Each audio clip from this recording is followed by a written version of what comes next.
Speak for yourself, you conspiracy theorist.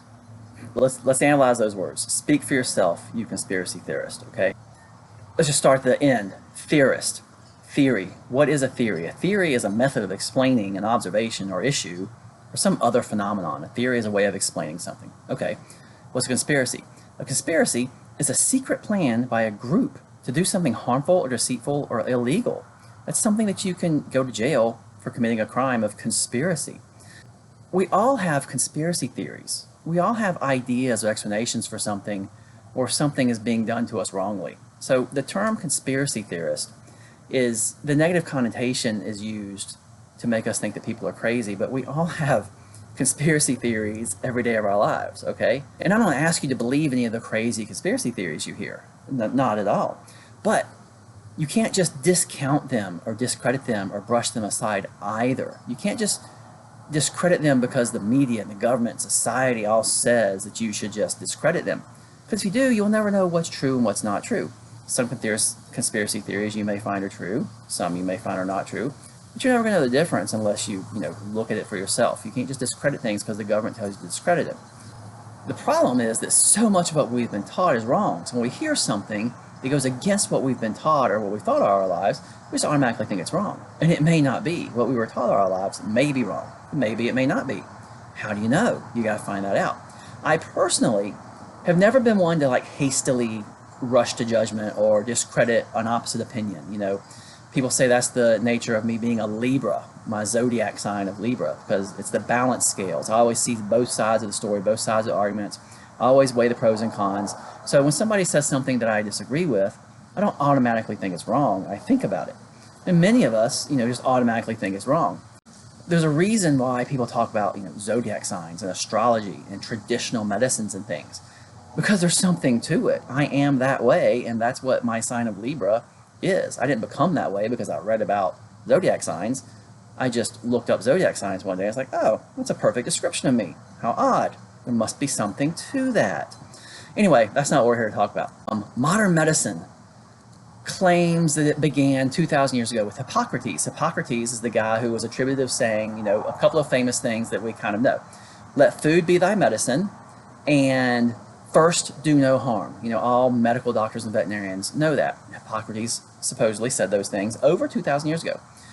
Well, modern medicine doesn't do either one of those things. Modern medicine does not let food be thy medicine. Modern medicine contaminates food and puts chemicals in food and does not believe that food is at all related to health. Not at all. And first do no harm, well, that's debatable.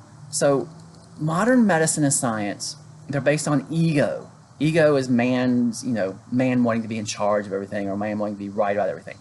Man's understanding of modern medicine and modern nature is all basically chemical based. The past 200 years or so of modern medicine and just 200 years of industrial society have really been about chemicals. And I don't care what you think of me or anybody else. Chemicals always cause harm to living things. Always. There's no getting around that. Chemicals cause harm. But you'll never understand why somebody like me says something like that, or some of the other things I say, if you don't ask your own questions. The problem is, if you ask the people who make and promote and fund the chemical-based modern medicine and modern science and all the chemicals that contaminate our food and water and soil and air and packaging and products and drugs and vaccines, of course they'll tell you that those things are necessary. Have you not noticed in your life that the people who often are promoting something promote it because they profit from it? And if they profit from it, they highly recommend it. If you not noticed that, Ponzi schemes, multi-level marketing, whether it's a corporation or an individual, if they're profiting from what they're promoting, then that's a textbook conflict of interest. And a prime example is Big Pharma funds a lot of the CDC. That's a conflict of interest because the CDC is making recommendations to use Big Pharma's products. On the other hand, the people who have nothing to gain, the people who get ridiculed and admonished for their beliefs and criticized, the ones who endure all that, why would they endure all that for no financial gain if they didn't have a genuine belief or a genuine or sincere purpose in it? Sure, they may make some profit from writing a book about it, but they're not profiting from the sale of the thing that they are promoting or discrediting the way modern corporations do. So, do you speak for yourself? I started out by saying speak for yourself, you conspiracy theorist. Don't speak for me. Do you speak for yourself? Well, no, you don't usually speak for yourself. You're usually speaking for the large corporations that have molded the public education system and those who profit from our massive consumerism and instant gratification society. The narrative in all fashions exists to keep the profit machine churning, so that anyone who speaks out against any part of the narrative, where it's health or medical or environmental or societal or any way you want to look at it, anyone who does that is going to be ridiculed. So the only way that you can truly speak for yourself is to go down the rabbit hole, to dig up hidden or ridiculed information, to read it, to analyze it, to decide it for yourself. And I can hear you now. Is your reaction, you don't know enough about it to analyze it for yourself?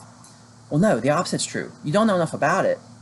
You've got to learn more about it to be able to analyze it for yourself. You've got to find the hidden information, the unpopular information, the discredited information.